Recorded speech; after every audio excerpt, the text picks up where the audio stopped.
So hello everyone, नमस्कार साथियों। स्वागत है आप सभी का एक बार फिर से डेली करंट अफेयर्स की क्लास में। और आज है साथियों आप लोगों की 16 नवंबर। और आज हम सभी 16 नवंबर से बनने वाले जितने भी मोस्ट इंपोर्टेंट करंट अफेयर्स के प्रश्न बने, इन सभी प्रश्नों को हम इस क्लास के अंदर डिस्कस करेंगे। तो चलिए साथियों, बिना किसी देरी के हम लोग क्लास को शुरू कर दें। लेकिन साथियों उससे पहले एक बार मैं आपको 15 नवंबर के करंट अफेयर्स के प्रश्नों को क्विकली रिवाइज करा देता हूँ मात्र 2 मिनट के अंदर। उसके बाद हम लोग आज के क्वेश्चनों के बढ़ेंगे। तो जैसा कि साथियों लास्ट क्लास के अंदर मैंने आप लोगों को पढ़ाया था कि अभी जो professional golf tour of India है यानी कि पीजीटीआई, इसके भी जो नए सीईओ हैं ये कौन बने हैं? तो Amandeep Johal. Miss tin universe 2024 का जो खिताब है ये भी किसने जीता था? तो भुवनेश्वर की तृष्णा राय ने। Alexei Didier. फिर से जो एम है ये भी किस देश के प्रधानमंत्री बने हैं? तो कैरिबियाई देश हेती के। राष्ट्रपति द्रौपदी मुर्मू जी ने भी स्वामी विवेकानंद विद्या मंदिर का जो उद्घाटन है ये कहां पर किया है?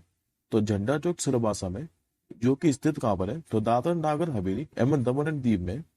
अभी भारतीय नौसेना ने चौथा जो पैन इंडिया तटीय रक्षा अभ्यास है जिसका नाम है सी विजिल 2024, ये कहां पर आयोजित किया है? तो सभी भारतीय तटीय राज्यों और केंद्र शासित प्रदेशों में।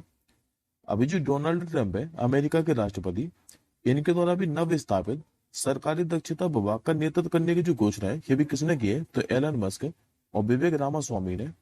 प्रधानमंत्री मोदी जी ने भी बिहार के किस शहर में एम्स की आधारशिला रखी थी? तो दरभंगा के अंदर। अभी विदेश सचिव का क्या नाम है जिनका भी कार्यकाल 2026 तक के लिए बढ़ा दिया है? तो ये साथी विक्रम मिश्री, और इनका जो कार्यकाल है ये 2026 तक के लिए बढ़ा दिया है। वर्ल्ड डायबिटीज डे हर साल कब मनाया था? 14 नवंबर को। अभी मध्य प्रदेश पर्यटन का जो नया ब्रांड एम्बेसडर है ये किससे बनाया गया था? तो पंकज त्रिपाठी को। रक्षा और सुरक्षा मामलों पर विचार विमर्श की सुविधा के लिए थिंक टैंक ज्ञान शक्ति की जो स्थापना है ये किसने की थी? तो दक्षिण पश्चिम कमान ने। और वर्ल्ड बैंक और जो एशियन डेवलपमेंट बैंक है इसने भी संयुक्त रूप से आंध्र प्रदेश के अमरावती के विकास के लिए कितने ऋण को मंजूरी दी है? तो 13,500 करोड़ के ऋण को। आई होप साथियों को 15 नवंबर के सारे करंट अफेयर्स के प्रश्न क्लियर होंगे। अब हम लोग आज के क्वेश्चनों के बढ़ते हैं। तो आज का साथियों आपको सामने पहला क्वेश्चन ना आप लोगों से पूछ रहा है कि हाल ही में जो 43वां भारत अंतरराष्ट्रीय व्यापार मेला है यह भी कहां पर शुरू हुआ है? ये मेला सारे साथी शुरू हुआ अभी नई दिल्ली के अंदर। सही उत्तर होगा ऑप्शन नंबर ए। देखिए साथियों, जो भारतीय अंतरराष्ट्रीय व्यापार मेला है जिसका इस बार 43वां संस्करण है, यह भी नई दिल्ली के अंदर जो भारत मंडपम है यहीं पर शुरू हुआ है। ये जो मेला है ये शुरू तो 14 नवंबर को हुआ है, और जब तक कब तक आयोजित किया जाएगा? तो 27 नवंबर तक। और इस मेले की थीम क्या रहने वाली है? 2047 में विकसित भारत। इस वर्ष से जो फोकस राज्य है ये झारखंड रहने वाला है, जबकि बिहार और जो उत्तर प्रदेश है इसमें भागीदार राज्य है। ये जो मेला है ये हर साल भारत व्यापार संवर्धन संगठन के द्वारा आयोजित किया जाता है। और जबकि भारत अंतर्राष्ट्रीय व्यापार मेले की शुरुआत कब हुई थी? तो 1980 के अंदर। अब साथ ही मैं आपको प्रमुख कुछ करंट अफेयर्स के क्वेश्चनों के बारे में पढ़ा देता हूँ। जैसे कि याद रखिएगा, जो शिल्प समागम मेला है 2024 ये भी नई दिल्ली के अंदर आयोजित हुआ था। और 6 से लेकर 9 जुलाई तक जो अंतर्राष्ट्रीय खिलौना मेला है ये भी कहां पर आयोजित किया गया था? तो नई दिल्ली के अंदर ही। अब आज के दूसरे क्वेश्चन की ओर बढ़ते हैं। आज का दूसरा क्वेश्चन साथियों आप लोगों के सामने रहा है, आप लोगों से पूछ रहा है कि अभी जो डीआरडीओ है यानी कि डिफेंस रिसर्च डेवलपमेंट ऑर्गेनाइजेशन, इसने भी लॉन्ग रेंज लैंड अटैक जो क्रूज मिसाइल है इसका जो पहला उड़ान परीक्षण है ये कहां पर किया है? तो ये साथियों मैं आपको कई बार बता चुका हूं कि जितनी भी मिसाइल है इनका ज्यादातर साथी जो परीक्षण है ये उड़ीसा के चांदीपुर तट से किया जाता है। तो इसका भी उड़ीसा के चांदीपुर तट से ही किया गया है। आंसर हो जाएगा आपको ऑप्शन नंबर सी। और ये जो सातवीं मिसाइल है इसकी मारक क्षमता कितनी है? तो 2400 किलोमीटर की। और बात करीब 200 स्वदेशी लॉन्ग रेंज जो अटैक क्रूज मिसाइल है ये जल्दी नेवी में शामिल भी कर रहा है। और बात के साथ ही जो long range attack cruise missile है जो कि स्वदेशी मिसाइल है, इसकी जो तुलना है ये अमेरिका की जो टॉम हॉक क्रूज मिसाइल है इसी से की जा रही है। बात करते साथ हम लोग रक्षा से संबंधित करंट अफेयर्स के प्रश्नों के बारे में। तो ये साथ ही सारे के सारे जो मैंने आपको करंट अफेयर्स के प्रश्न है रक्षा से संबंधित, ये भी मैंने आपको रिसेंटली पढ़ा है। जैसे कि मैंने आपको पढ़ाया था ESMI जो पिस्तौल है इसको भी भारतीय सेना में शामिल किया गया है। अभी डिफेंस रिसर्च डेवलपमेंट ऑर्गेनाइजेशन ने भारतीय लाइट टैंक जो जोरावर है, इसका ऑटोमेटिक परीक्षण किया था अभी डीआरडीओ जो आईआईटी दिल्ली है, इसने मिलकर अवेयर नामक एक हल्की बुलेट प्रूफ जैकेट भी बनाई थी। और भारतीय नौसेना का पहला स्वदेशी जो स्टाइनर ड्रोन है जिसका नाम है दृष्टिजन, ये भी भारतीय नौसेना को प्राप्त हुआ है।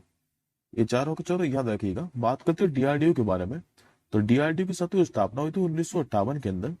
मुख्यालय का है इसका तो नई दिल्ली के अंदर। और वर्तमान में इसके अध्यक्ष कौन है, तो समीर बी कामत। अब आज का तीसरा क्वेश्चन देखिए। आज का तीसरा क्वेश्चन साथियों आपका पुरस्कार से संबंधित है। अभी मोदी जी को क्या है कि एक और देश ने अपने देश को सर्वोच्च नागरिक सम्मान से सम्मानित कर दिया है। और इसी से संबंधित ये क्वेश्चन है, आप लोगों से पूछ रहा है कि हाल ही में भी किस देश ने माननीय प्रधानमंत्री मोदी जी को अपने सर्वोच्च राष्ट्रीय सम्मान प्रदान किया है। तो ये बना साथियों कैरिबियाई देश, नाम है जिसका डोमिनिका। करेक्ट आंसर होगा ऑप्शन नंबर ए। दरअसल भी डोमिनिका के जो प्रधानमंत्री हैं, इन्होंने भी प्रधानमंत्री मोदी जी को अपना सर्वोच्च राष्ट्रीय सम्मान जिसका नाम है डोमिनिका अवार्ड ऑफ ऑनर से सम्मानित किया है। और पीएम मोदी को साथ ही ये सम्मान दिया क्यों है, तो कोविड-19 महामारी के दौरान डोमिनिका में उनके योगदान और बात और डोमिनिका के बीच साझेदारी को मजबूत करने के लिए। बात करते समय हम डोमिनिका के बारे में, तो पहले मैप में लोकेशन देखिए डोमिनिका को। जितना भी साथियों ये हाईलाइट पार्ट दिखाई दे रहा है आपको छोटा सा, ये आपको डोमिनिका। डोमिनिका की यदि आप लोगों से राजधानी पूछे तो याद रखेंगे ये है रसोई। डोमिनिका के राष्ट्रपति कौन है, तो सिल्वेनी बर्टन। और यहाँ के प्रधानमंत्री कौन है, तो रूजवेल्ट स्केरेट। ये वर्तमान में डोमिनिका के प्रधानमंत्री हैं, जो कि पूर्वी कैरिबियन सागर में स्थित एक द्वीपीय देश है। अब साथ ही मैं आपको 2024 के अंदर मोदी जी को जितने भी पुरस्कार दिए उनके बारे में एक बार पढ़ा देता हूँ। जैसे कि साथियों 2024 के अंदर मोदी जी को भी दो देशों ने पुरस्कार दिए थे अपने देश के सर्वोच्च नागरिक सम्मान से। यदि साथियों आप लोगों को याद हो तो मोदी जी भूटान की यात्रा पर थे और यहीं पर इनको ऑर्डर ऑफ डूक ग्यालपो से सम्मानित किया गया था भूटान ने। Order of Saint Andrew the Apostle से किसने सम्मानित किया था, तो ये साथियों रूस ने किया था जब मोदी जी रूस की यात्रा पर थे। अब आज के हम लोग चौथे क्वेश्चन की ओर बढ़ते हैं। आज का चौथा क्वेश्चन साथियों आपका महत्वपूर्ण रहने वाला है। इस क्वेश्चन पे आप लोग स्टार मार्क कर लीजिए। आप लोगों से पूछ रहा है कि अभी प्रथम जो बोडोलैंड महोत्सव है, इसका जो आयोजन है ये कहां पर किया जाएगा। इसका साथियों जो आयोजन है ये नई दिल्ली के अंदर ही किया जाना है। करेक्ट आंसर होगा ऑप्शन नंबर बी। देखिए साथियों दिल्ली के अंदर जो इंदिरा गांधी खेल परिसर है, यहीं पर प्रथम बोडोलैंड महोत्सव का जो आयोजन है ये 15 और 16 नवंबर को किया जाएगा। और इसका उद्घाटन किया किसने है, तो माननीय प्रधानमंत्री मोदी जी ने। इस महोत्सव का उद्देश्य क्या है, तो असम, पश्चिम बंगाल, नेपाल और पूर्वोत्तर के अन्य अंतर्राष्ट्रीय सीमावर्ती क्षेत्रों में रहने वाले जो बोडो लोग हैं इनको एकीकृत करना। और महोत्सव के साथ थीम क्या है, तो समृद्ध भारत के लिए शांति और सद्भाव। अब बात करते साथ हम लोग बोडोलैंड के बारे में, तो याद रखिएगा जो बोडोलैंड है यह असम राज्य में स्थित एक स्वतः क्षेत्र है। और यदि आप लोगों के साथ बोडो जनजाति के बारे में पूछे तो याद रखेंगे असम, मेघालय और बांग्लादेश के कुछ हिस्सों में पाई जाती है। अब हम लोग 2024 के कुछ महोत्सव के बारे में पढ़ लेते हैं। जैसे कि साथियों जास्कर महोत्सव के बारे में मैंने आपको पढ़ाया था जो कि लद्दाख के अंदर किया गया था। बैदल खलम महोत्सव की बात करें तो ये मेघालय के अंदर किया गया था। खर्ची पूजा के बारे में पढ़ाया था मैंने आपको, ये किया गया था त्रिपुरा के अंदर। और जो रज पर्व है इसका आयोजन कहां पर किया गया था, तो उड़ीसा के अंदर। अब आज का पांचवा क्वेश्चन देखिए। आज का पांचवा क्वेश्चन साथियों आप लोगों के सामने रहा है, आप लोगों से पूछ रहा है कि जो जीरी मेला है यह भी किस राज्य या फिर केंद्र शासित प्रदेश में आयोजित किया गया है। ये आयोजन किया गया साथियों जम्मू कश्मीर के अंदर। सही उत्तर होगा ऑप्शन नंबर बी। देखिए जो झीरी मेला है ये भी 14 नवंबर से जम्मू कश्मीर का जो जम्मू जिला है यहीं पर साथियों एक झीरी गांव है और यहीं पर शुरू हुआ है। और ये जो मेला है ये 10 दिनों तक आयोजित किया जाएगा। और ये मेला साथियों उत्तर भारत का सबसे बड़ा किसान मेला भी है। ये जो मेला है ये 16वीं शताब्दी के जो डोगरा नायक और क्रांतिकारी तथा ईमानदार जो किसान है जिनका नाम है बाबा जित्तो, इनके सर्वोच्च बलिदान से जुड़ा हुआ है। बात करते साथ हम लोग जम्मू कश्मीर से रिलेटेड कुछ करंट अफेयर्स के क्वेश्चनों के बारे में। तो इस साथ मैंने आपको तीनों के तीनों जो क्वेश्चन है ये भी हाल फिलहाल के अंदर ही पढ़ा है। मैंने आपको अब्दुल रहीम राठौर का नाम पढ़ाया था, इनको भी जम्मू कश्मीर विधानसभा का अध्यक्ष बनाया गया था। तासीर अवस्थानी की बात करें तो ये जम्मू कश्मीर और लद्दाख उच्च न्यायालय के नए मुख्य न्यायाधीश बने थे। और जम्मू कश्मीर के साथ जो बौसीला पश्मीना है, इसको अभी जीआई टैग भी प्रदान किया था, यदि आप लोगों को याद हो तो। अब आज के छठवें क्वेश्चन की ओर बढ़ते हैं। आज का छठवां क्वेश्चन आते हम लोगों से पूछ रहा है कि अभी दिल्ली के अंदर जो सराय काले खान चौक है, इसका अब जो नाम बदल कर है ये क्या कर दिया गया है। तो अब साथ जो दिल्ली के अंदर सराय काले खान चौक है, इसका अब जो नया नाम है ये हो चुका है बिरसा मुंडा चौक। करेक्ट आंसर होगा ऑप्शन नंबर सी। दरअसल महान स्वतंत्रता सेनानी जो है जन नायक भगवान बिरसा मुंडा, इनके भी 150वीं जयंती के उपलक्ष्य में केंद्र सरकार ने कहा है कि सराय काले खां चौक का अब नाम बदल दिया है। और अब इसका जो नया नाम है ये क्या हो गया, तो बिरसा मुंडा चौक। और अभी साथियों भगवान बिरसा मुंडा की जो जयंती है ये 15 नवंबर के अवसर पर देश भर में जनजातीय गौरव दिवस में मनाया गया है। बात करते साथ हम लोग कुछ बदले गए अन्य रेलवे स्टेशनों के नाम के बारे में। तो यदि साथियों आप लोगों को याद हो तो अभी मैंने आपको नवंबर महीने के अंदर ही पढ़ा है कि बिहार का तो जो भागलपुर जिला है, इस यहाँ पर जो सुल्तानगंज रेलवे स्टेशन है इसका नाम बदल कर क्या कर दिया गया था, तो अजगैबी नाथ धाम। अयोध्या रेलवे स्टेशन का नाम बदल कर क्या किया गया था, तो अयोध्या धाम जंक्शन 2030 के अंदर। झांसी रेलवे स्टेशन का नाम बदल कर क्या किया गया था, तो बरांगना लक्ष्मी रेलवे स्टेशन। फैजाबाद का क्या किया गया था, तो अयोध्या कैंट। मुगल सराय तहसील का नाम बदल कर क्या किया गया था, तो पंडित दीनदयाल उपाध्याय तहसील। और मुगल सराय रेलवे स्टेशन का नाम बदलकर ये क्या किया गया था, तो पंडित दीनदयाल उपाध्याय जंक्शन, जो कि 2018 में किया गया था। अब आज का सातवां क्वेश्चन देखिए। आज का सातवां क्वेश्चन साथियों आप लोगों से पूछ रहा है कि अभी भारत ने आई विनाशकारी बाढ़ से प्रभावित लोगों की सहायता के लिए किस देश को 15 टन जो राहत सामग्री है ये भी भेजी है। ये साथियों मैं ऑप्शन में करेक्शन कर दूंगा, याद रखेंगे नाइजीरिया देश को भेजी है। करेक्ट आंसर होगा ऑप्शन नंबर डी। दरअसल अभी भारत ने नाइजीरिया में आई विनाशकारी बाढ़ से प्रभावित लोगों की मदद के लिए क्या है कि 15 टन सहायता सामग्री भेजी है। और आने वाले समय में साथ ही 60 टन अतिरिक्त सहायता सामग्री क्या है कि और भेजी जाएगी भारत के द्वारा। इस सहायता सामग्री में क्या क्या सामान है, तो जैसे कि भोजन, चटाई, कंबल, वाटर प्यूरिफिकेशन सप्लाई और अन्य राहत सामान क्या है किसमें शामिल है। बात करते हैं हम लोग नाइजीरिया के बारे में। तो पहले मैप में लोकेशन देखिए नाइजीरिया की। नाइजीरिया साथियों जो ये जो देश है ये अफ्रीका कॉन्टिनेंट में है। और आपको जितना भी हाईलाइट पॉइंट दिखाई दे रहा है ये आपका नाइजीरिया। नाइजीरिया की यदि आप लोगों से राजधानी पूछे तो ये अबूजा। नाइजीरिया में मुद्रा के चलती है तो नाइजीरिया नायरा। और यदि आप लोगों को याद हो तो मैंने आपको नाइजीरिया के नए राष्ट्रपति भी बताए थे जो कि कौन बने थे, तो बोला टिनुबू, याद रखेंगे। अब आज का आठवां क्वेश्चन देखिए। आज का आपका जो आठवां क्वेश्चन है ये समिट से संबंधित है। आप लोगों से पूछ रहा है कि भाई जो एशियाई प्रशांत आर्थिक सहयोग है यानी कि एशियाई पैसिफिक इकोनॉमिक कॉरपोरेशन शिखर सम्मेलन ये अभी कहां पर आयोजित किया गया है। इसका साथियों जो आयोजन है इस बार पेरू की राजधानी लीमा के अंदर किया है। करेक्ट आंसर होगा ऑप्शन नंबर डी। दरअसल भी एशियाई पैसिफिक जो इकोनॉमिक कॉरपोरेशन है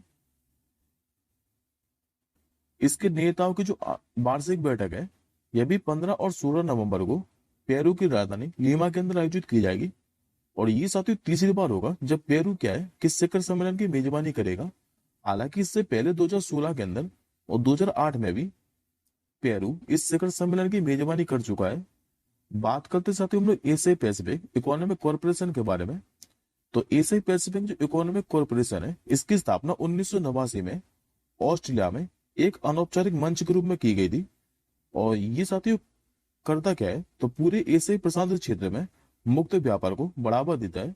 और इसका क्वेश्चन एक और याद रखिएगा क्योंकि ये एसएससी के एग्जाम में पूछा गया है कि एशियाई पैसिफिक जो इकोनॉमिक कॉरपोरेशन है इसका मुख्यालय कहाँ है, तो याद रखेंगे सिंगापुर के अंदर। और ये क्वेश्चन एसएससी सीएचएसआर के एग्जाम में पूछा गया है तो याद रखेंगे।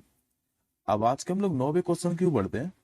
आज का आपका जो 9वां क्वेश्चन है ये दिवस से संबंधित है। आप लोगों से पूछ रहा है कि जो जनजातीय गौरव दिवस है ये कब मनाया जाता है। हालांकि साथियों इस क्वेश्चन का आंसर मैं आपको पिछले क्वेश्चन में बता चुका हूँ। ये हर साल 15 नवंबर को मनाया जाता है। करेक्ट आंसर होगा ऑप्शन नंबर बी। भगवान बिरसा मुंडा की जयंती पर क्या है कि हर साल 15 नवंबर को जनजाति गौरव दिवस मनाया जाता है। और ये जो साथी दिवस है मैं आपको बता चुका हूं कि बहादुर आदिवासी स्वतंत्रता सेनानियों को सम्मानित करने के लिए मनाया जाता है। जनजाति गौरव दिवस की पहली बार पूछे तो इस साल 2021 के अंदर मनाया गया था। अब बात करते सत्य में भगवान बिरसा मुंडा के बारे में, तो इनका जो जन्म है 15 नवंबर 1875 को हुआ था। और ये मुंडा जनजाति से क्या है कि संबंधित है। भगवान बिरसा मुंडा का जो जन्म है ये झारखंड का जो खूंटी जिला है, यहीं पर साथियों एक स्थान है जिसका नाम है ओली हाथी गांव, और यहीं पर हुआ था। बिरसा मुंडा को साथियों धरती आबा के नाम से भी जाना जाता था। और बिरसा मुंडा ने उल गुलाम आंदोलन का नेतृत्व किया था। अभी साथियों मेरे को 14 नवंबर से कल पढ़ाया था डायबिटीज डे। और 14 नवंबर को एक क्वेश्चन और याद रखिएगा, ये बाल दिवस भी मनाया जाता है हर साल 14 नवंबर को। अब आज का आखिरी क्वेश्चन देखिए। आज का आखिरी क्वेश्चन आप लोगों के सामने रहा है, आप लोगों से पूछ रहा है कि भी विश्व की सबसे स्थायी जो एल्यूमिनियम कंपनी है ये भी कौन सी बनी है। ये बन चुकी साथियों हिंडाल्को कंपनी। करेक्ट आंसर होगा ऑप्शन नंबर सी। अभी जो हिंदुस्तान एल्यूमिनियम कॉर्पोरेशन लिमिटेड है यानी कि हिंडाल्को, इसको वो 2024 में S&P global corporate sustainability assessment ranking में दुनिया की सबसे टिकाऊ एल्यूमिनियम कंपनी का दर्जा मिला है। और ये साथियों जो कंपनी है ये जलवायु रणनीति, अपशिष्ट प्रबंधन और कर्मचारी विकास में उत्कृष्ट है। हिंदुस्तान एल्यूमिनियम कॉर्पोरेशन लिमिटेड की स्थापना की बात करें तो 1958 में यह आदित्य बिरला समूह के द्वारा की गई थी। अब बात करते साथ हम लोग एल्यूमिनियम के बारे में, तो याद रखेंगे आवर्त सारणी में एल्यूमिनियम का स्थान क्या है, तो 13वां। जबकि एल्यूमिनियम का जो साथियों पूर्वक अयस्क है ये कई बार पूछा गया है जो कि बॉक्साइट है, ये याद रखेंगे। ये आज का साथियों का क्वेश्चन ऑफ द डे है। इस प्रश्न का आंसर मुझे कमेंट बॉक्स के अंदर आप लोग बताइएगा कि हाल ही में जो निगोल चक्कोबा उत्सव है ये किस राज्य में मनाया गया है। इस प्रश्न का आंसर आप लोग मुझे कमेंट बॉक्स के अंदर बताइएगा। अब हम जल्दी मिलेंगे साथियों अगली क्लास के साथ ही। तब तक के लिए जय हिंद, वंदे मातरम।